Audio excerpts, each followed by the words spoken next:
announcement show, we're going to take you on an epic journey through our game universes, a show packed with the biggest news across the board. A new adventure game from Harebrained Schemes, a new game from Rod Humble and the team at Paradox Tectonic, and something huge from Colossal Order. And news and updates from a bunch of our titles, such as Crusader Kings, Europa Universalis, and Surviving the Aftermath. This show is for all our players out there. It is for you who take the art of city building into perfection, creating the city of your dreams. It is for you who want to see the great empires clash and change the course of history, or maybe just want to stir up some juicy intrigues at a royal wedding. It's for you who can't wait for the next big adventure with mysterious secrets and lethal discoveries. This show is for you. The teams are with us in the studio today. The hype is real and we can't wait to share it with you. But before we let this lineup of games loose, we're gonna unleash another natural force upon you. The CEO of Paradox Interactive, Fredrik Wester.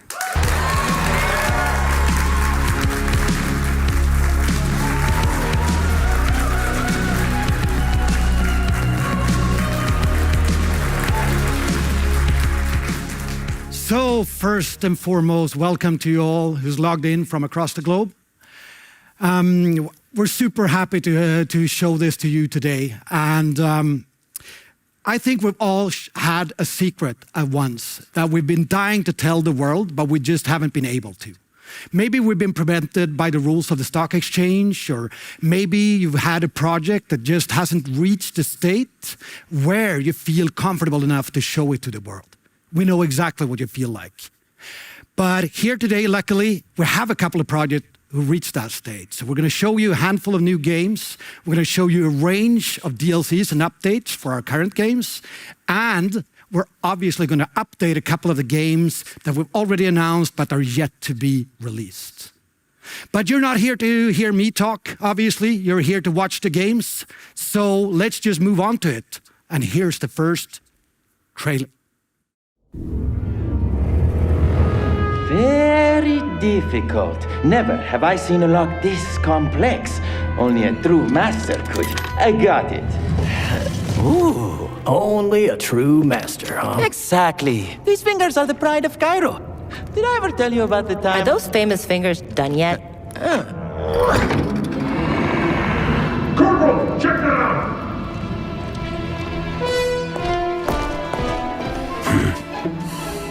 Bait and tackle? Anyone spare a match?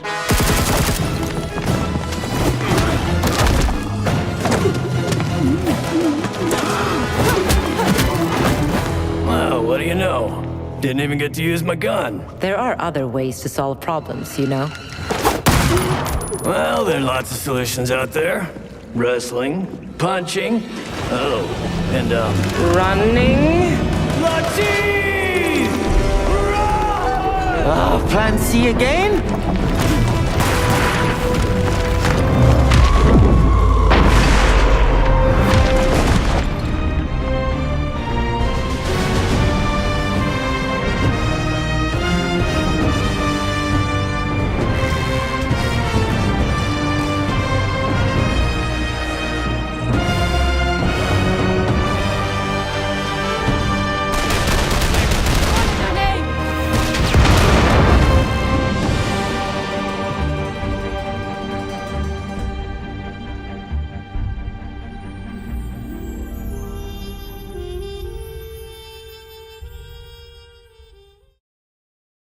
What's up, Stockholm? Wish we could be with you, but we're here in Seattle finishing the game. We're excited to tell you what we've been working on. We're Harebrained Schemes. You may know us from our other games, the Shadowrun Trilogy and Battletech. Our new game is called The Lamplighters League and the Tower at the End of the World.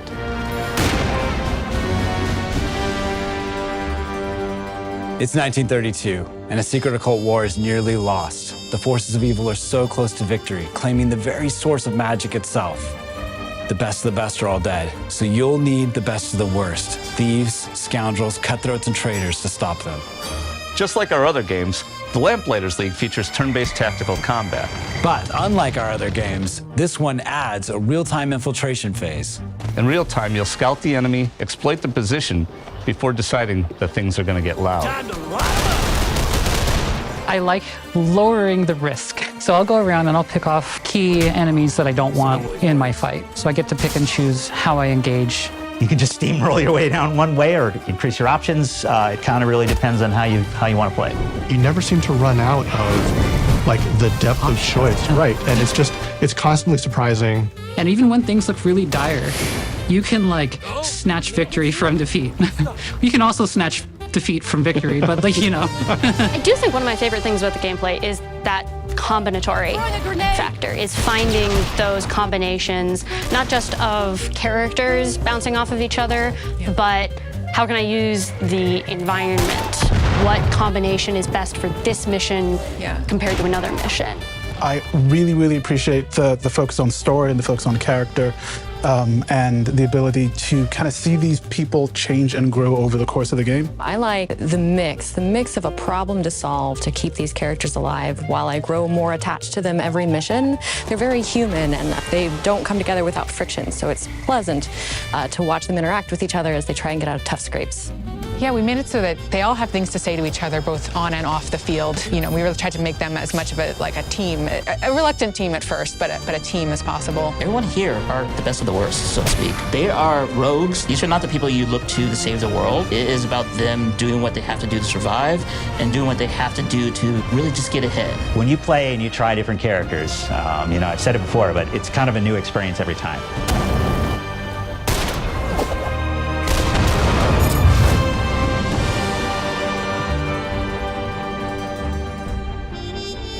Thanks for watching. And now back to you in the studio. Wow! Tombs and treasures, misfits and monsters. The Lamplighters League is a thing, and it's coming out this year. We're off to a good start, but we want more. Here we go. A tournament, a time for festivity and games, but also an occasion to build alliances. Some even bloodier than the martial feats on display. An unhappy princess. Can she find a champion for her doomed cause? One whose virtue and valor can restore glory to her faded family name? Or one who will protect her name by hook or by crook and help her get revenge? Real strategy requires cunning.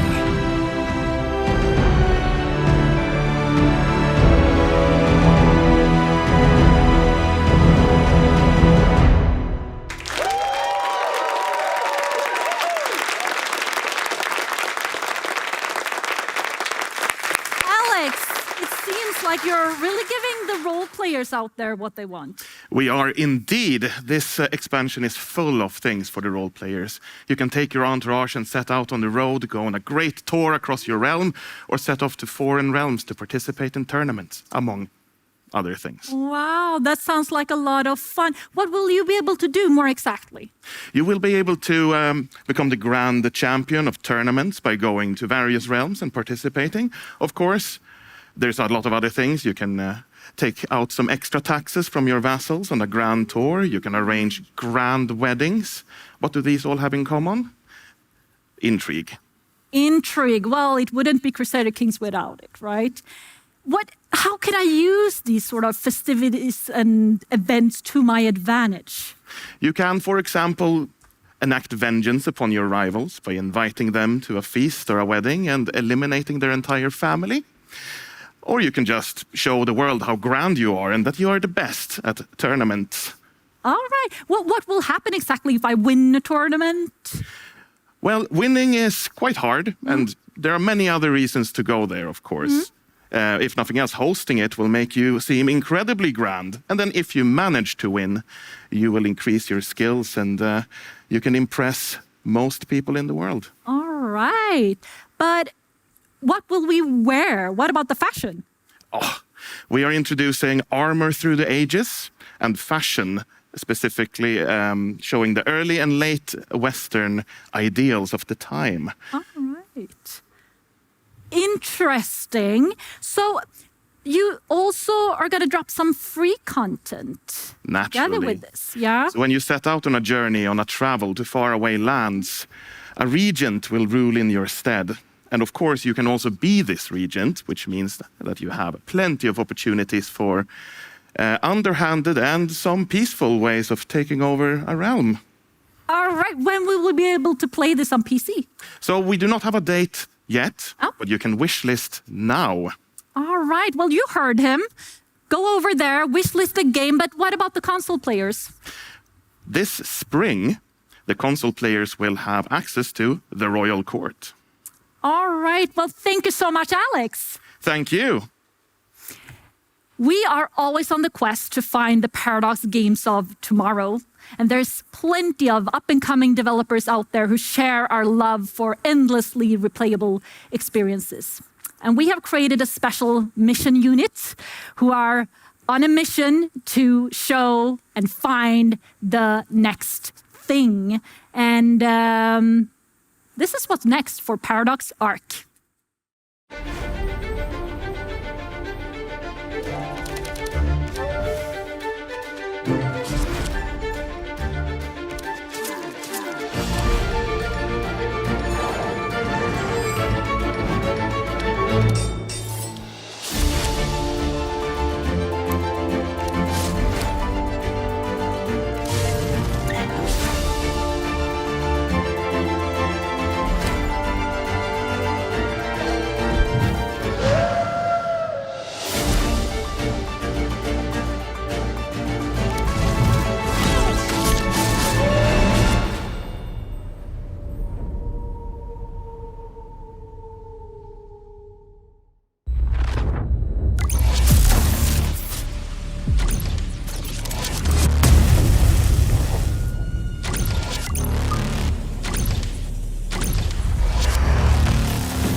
Next installment of the epicest fantasy series. Now with enhanced graphics. Oh, it's still pixel art. Gather your party of pixelated buddies and roll the dice in this groundbreaking game of turn-based RPG adventure. We'll explore legally distinct dungeons, fight ghastly goblins or something, loot marginal upgrades, epic and funny finishing voice line. Please, buy this game so I get to keep my job. Boom! 3 in a row, just like that. That was intense. Lots of exciting games to look forward to from Arc. Dennis, tell us what just went on the screen there. So the first game we saw was Across the Obelisk, the new DLC called The Wolf Wars. The second we saw was Mechabellum, and this is our new auto battler with mechs. The mechs, yeah. And the third one we saw was the third installment of Knight and Pen and Paper 3. Cool. Yeah. So when will we be able to play all of these cool games? Across the Obelisk, you'll be able to play on the new DLC. You'll be able to play on March the 30th. Mechabellum, you'll be able to play on May 11th. Yeah. And Knights of Pen and Paper 3, you'll be able to play tomorrow. Awesome. Yeah. Thank you so much. Thank you for joining us. For you who just tuned in, what did you miss? Well, We just announced the Lamplighters League, a new game where you will be able to steal, sneak, and shoot your way around the world. We discovered tours and tournaments in Crusader Kings, where the festivities doesn't always pan out the way it was intended for everyone involved. We have a bunch of news and updates for our games, so don't go anywhere. And you remember, we promised you something big from City Skylines, and it's coming soon. But I can see that Fred is back, and I bet it's for an important reason. Over to you, Fred. Thank you, Paula. So we've been asked questions of what our studio in Berkeley, Paradox Tectonic, has been up to. And we're happy to tell you that it's a new game, but not only that, it's also a new genre to Paradox. So it's something super exciting and something that is incredibly new to us that we can explore and take further. But not only, we're going to tell you a lot more about this game going forward during the spring, but we're going to start with a little teaser trailer here at the Paradox announcement show, and it starts now.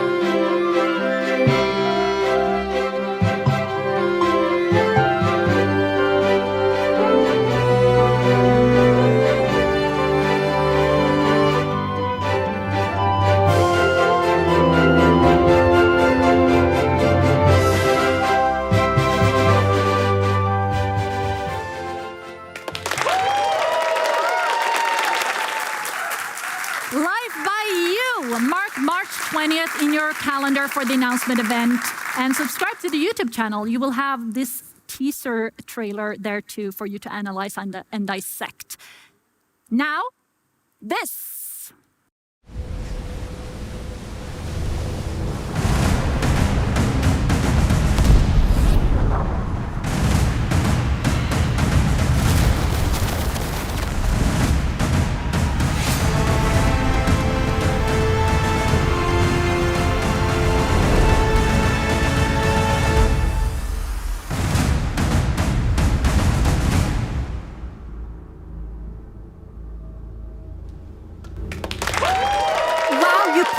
Straight into the action with that trailer. Sonja, come on up here. Tell us about this expansion. Well, this expansion is the newest Europa Universalis 4, and it's going to be epic, it's going to be amazing, it's going to be deep and global. We are going to cover Spain, of course. Oh, yeah. Also France, Britain, the Ottomans, China, Russia, Japan. So those are a little bit of the countries that we wanted to change, kind of, to make it more global and more fun. But how did you decide on this theme? Well, if you think about this, these countries are the most played by our players. Okay. So we really wanted to do like something challenging, something new, something fresh for them.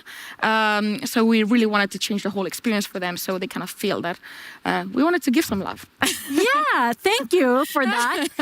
But if I'm then replaying one of these great empires, what new things will I be able to discover there? Well, we are adding new mechanics, new mission trees. So kind of if you want to play with Spain, for instance, you will have a new complete set of missions. We are also adding branching missions, which is extremely fun to play because you kind of decide the fate of your nation. And of course, government reforms, state and privileges, units, of course, music pack, all in. We went all in for this. You certainly did, but when will we be able to play it? Well, anytime soon, actually. So just wishlist it now. All right, wish list it is. Yes. Thank you. Here's a quick look at more great Paradox games coming out real soon.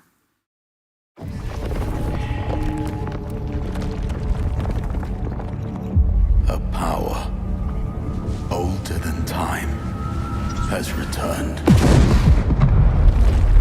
Free from their imprisonment, ancient wizard kings come, seeking lost magics and new realms to conquer, turning all whom they encounter, by choice or by force.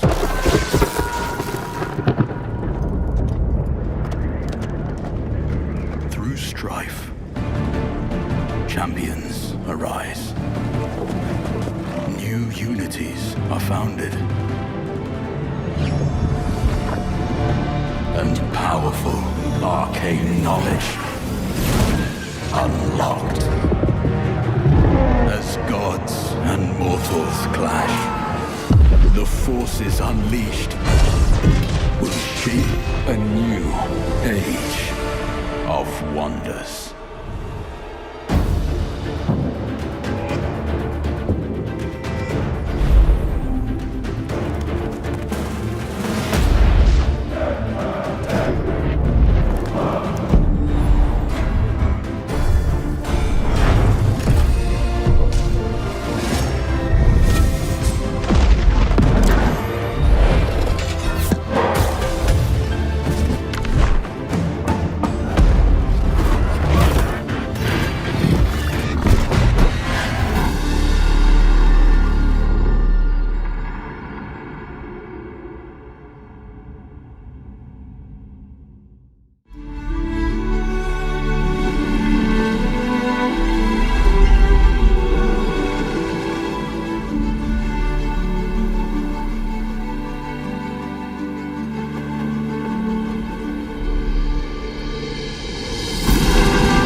Story about how we got the stars. Please. Again? Oh, all right. I'll tell you the story. When they arrived, those early days were filled with hope and marvel. All that knowledge, all the answers to the mysteries of the universe within our grasp. But we soon realized the knowledge came with a price. The visitors came seeking not friends, or even allies, but subjects. Their true intentions became clear. Then what happened, Mom? The spirit of our people could never be broken. And eventually, we reclaimed our home and forced them to leave.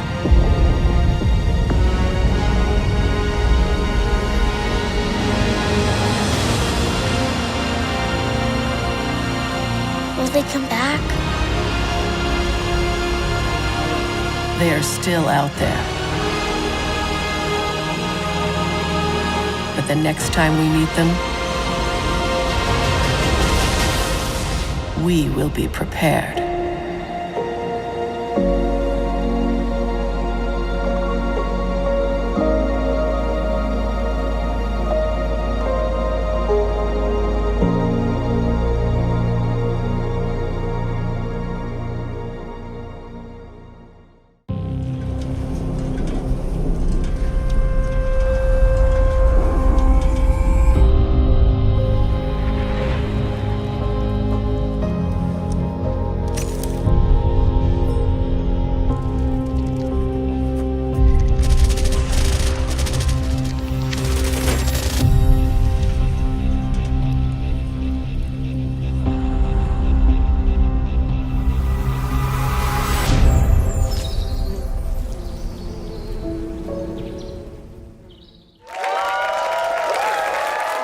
to give us more information about Rebirth, the new expansion from Surviving the Aftermath, is Lasse. Hi. Hi. Welcome to the show. Thank you. Is it possible to come out on the other side of the Aftermath? Yes, and that is precisely the theme and also a new endgame goal for this DLC. We are literally and figuratively taking players to greener pastures this time. Yeah, and I saw in the trailer there were lots of greenery there. There were farming going on. Tell us a bit about that. The main new feature here is terraforming. So survivors can finally turn the environment into a clean and lush once again. And there's, of course, new buildings and mechanics that come with that. Yeah, and I could see some insect monsters that looked pretty intense. What was going on there? It's never that easy with this game, is it? No. This time we have a new threat called the Blight. That is a disease that spreads throughout the world, and it infects people and animals alike. And also, it turns the environment into a breeding ground for these blighted creatures. So players need to push back, research the infected, and that way overcome the challenge this time. All right. Yeah, no, you're never making it easy for us. That's for sure. But you're here with Rebirth. And you know what? I feel that we're coming sort of full circle here. Because the first time I met you, I don't know if you remember, you were wearing a full-on hazmat suit. I can't forget that. No, you were announcing the game at the stage at PDXCon, right? And now you're back here with new hope for the Aftermath. And you even had a little plant in the trailer. Yeah, we come a full circle with this DLC, and it is a perfect ending for the first season of Surviving the Aftermath. And I'm really excited about this DLC, so you really should wishlist it now. Yes. Thank you so much, Lasse. We have a big birthday coming up. And when we celebrate, we like to throw a big-ass party. And the party gets so much better when we are sharing it with millions of city builders out there. We're talking about City Skylines' birthday and the awesome community of cities players around the world. We have saved a birthday gift just for you. And I'm going to hand it over to Fred and Marina, who are going to deliver it straight to you. Thank you, Paula. Fred here, and I'm back. And this time, joining me is CEO of Colossal Order, Marina Hallikainen. Welcome.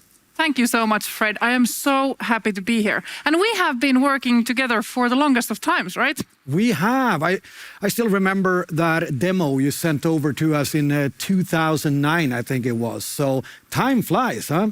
It definitely does. And that demo did set something in motion, right? It did, for sure. You could say that, yeah. And Cities is turning 8 this Friday, actually. So happy birthday to City Skylines. Is there anything you want to add on top of that? Absolutely. I think we should have a look.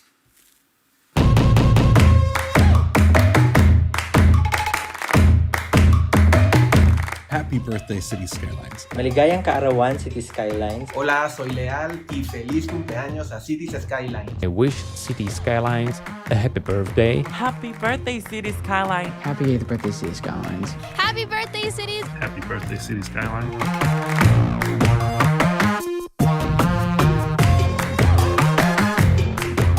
Gracias por permitirnos hacer ciudades increíbles. I really love this game because every time I play it, I can let my creativity flow. I love this game so much that my boss allows me to watch videos of it while working because he knows how much it calms me down. One thing I love about this game is that it finally lets me live out my childhood dreams of being a city planner. It's been a great 8 years, and I'm excited to see what's gonna happen next.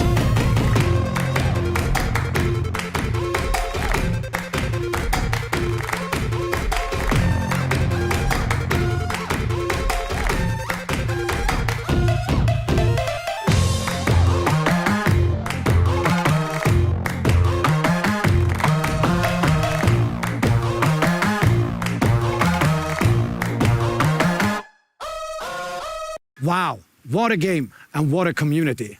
Over 500,000 assets and mods created for the games since we started. Exactly. And think about it, 5.5 million new players last year. That's basically the population of Finland. Yeah, it's amazing. And we came here, I told everyone early on that we were going to spill a lot of secrets today, and this is no exception. Do you have any secrets you want to share today? Definitely. I have been waiting for a few years to share this secret with all of you. So basically, I think for us, isn't it time to take the next step forward?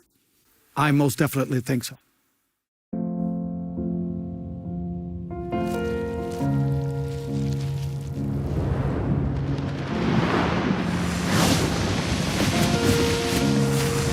It's time to start from the beginning.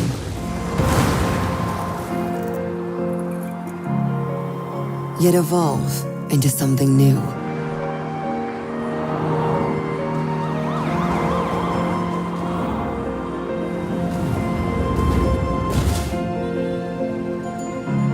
This city has a story.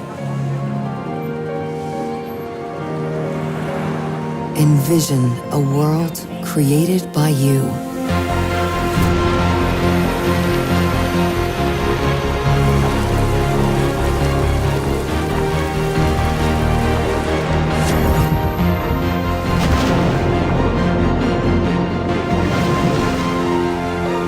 Your chance to shape the future.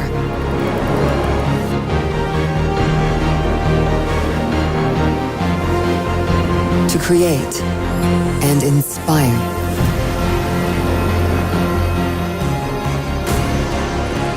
Expand way up high and bring life to your creations. New worlds to explore and pursue.